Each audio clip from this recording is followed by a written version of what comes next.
Idol Carlos Yulo.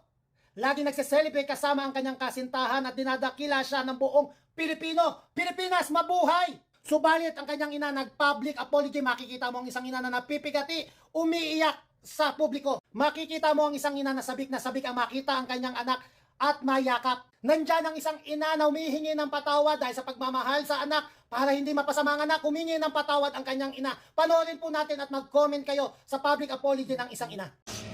Sorry. While she's composing herself, okay, Tony Raymond, Patawad, anak. Humihingi ako ng patawad sa iyo at sa sambayanan sa mga nasabi ko sa interview. Pagod at puyat ako sa kapapanood sa iyo ng mga panahon na yon. Di makatulog sa tuwa kahit tapos na ang iyong laban. Ibang hangad ang isang ina hindi ang ikabubuti ng kanyang anak at sa bawat miyembro ng pamilya. Kung mali man yung naging pagpunak ko sa nobya mo, humihingi ako ng patawad dahil nanay lang ako na nag-aalala.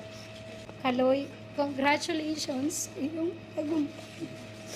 Mahal na mahal ka namin lahat.